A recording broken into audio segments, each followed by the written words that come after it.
Ryuga, the Dragon Emperor, aka the man who walked before Sukuna could run. After seeing the unexpected blowup of my Beyblade power scaling video, shameless plug, go check that out if you haven't, today I wanted to go ahead and speak about a specific character in-depthly, and just how much of a monster this character really was, that character obviously being Ryuga. He was not only by far the strongest character we've seen aside from Nemesis, he's cooler so he's better, but Ryuga out of any Beyblade character probably represents strength the best, and as the series goes on, we see him go from your average supervillain to a reliable ally who is a key in pushing the generation of Beyblade forward. And with that being said, let's talk about just how powerful Leone and Ryuga really is. Now, I kind of went over a lot of the stat stuff in my Beyblade video, so I want to firstly get into not only L Drago's abilities and its evolution throughout the series, but also analyze how this man is so built different.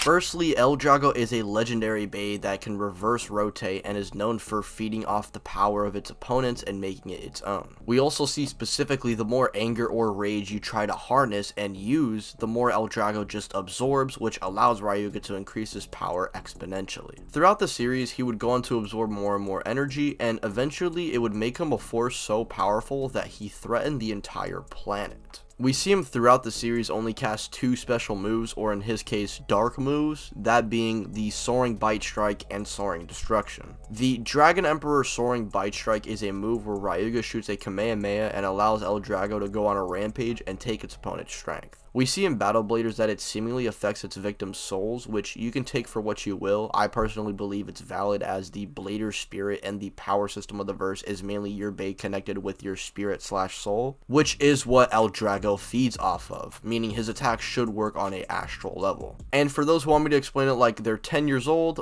bro could beat Mahito from Jujutsu Kaisen.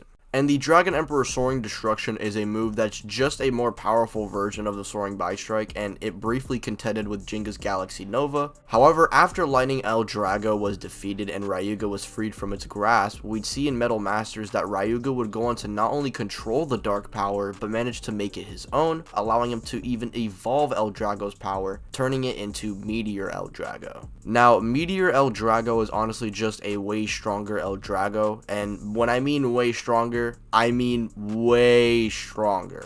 In the series, there was already an established gap between Galaxy and Storm and L Drago, and Meteor El Drago pretty much has that same gap over Galaxy Pegasus. And due to rising to a whole new tier of power, this allows Ryuga to legit toss his Bey, which would then absorb the strength of his opponent and completely overpower them. Ryuga and L Drago are so locked in that Ryuga doesn't even need to use a launcher for the majority of his battles. And we'd see Ryuga become one of the Legendary Bladers, meaning his Bey would evolve, turning Meteor El Drago into L Drago Destructor. A Bey that can now switch modes in its performance tip, which allows it to drag out a fight to steal an opponent's strength. Just like with Meteor El Drago, he has the Dragon Emperor Supreme Flight. That's why I didn't really mention it when talking about Meteor El Drago. I wanted to mention it here. But we do see Ryuga in this season show off his strongest move yet, that being the Dragon Emperor Life Destructor, which is basically just Dragon Fist.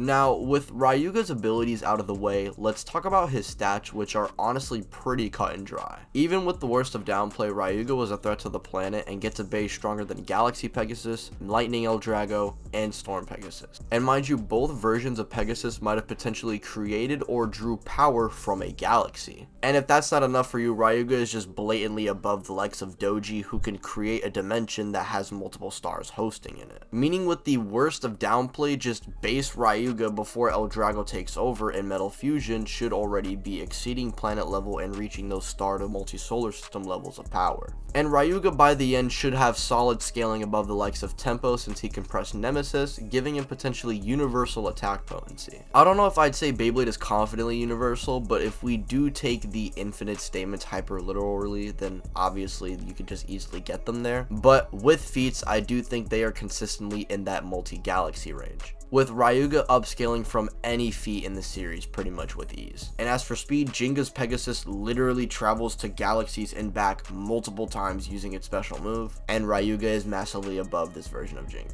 These couch fur Pegasus have him ranging from around like 2 trillion times the speed of light, which you guys can go and check out in the description. I know a lot of you in the comments were confused about what I was talking about last time, so there you go, although you guys are still going to probably comment and complain. Now, when talking about Ryuga's strength, there's one section I had to save for the end of the video, and that was to talk about his aura. This man, every time he makes an appearance, has a lightning strike appear in the background, makes a fear aura that makes people not even want to fight him, has the most disrespectful smack talk I've ever heard. He has so much aura that in Fusion, the aura had to fight him, and Gingka had to beat the him out of him. And then by the time of Masters, he makes sure that never happens again and literally just slaps any opponent he comes across, giving these security guards who probably don't get paid enough one of the worst smackdowns of all time. I mean, bro didn't even use a launcher and just completely embarrassed both Zio and Jack in their fights. And Ryuga beat every single opponent that he came across besides Nemesis, but he did the best against Nemesis in a one-on-one, and just the remnants of his power was enough to make Kenta on par with the legendary Blader. I don't think you guys understand how crazy that is. Ryuga's remnants of energy was enough to put him on the same tier as like Kyoya and Gingka.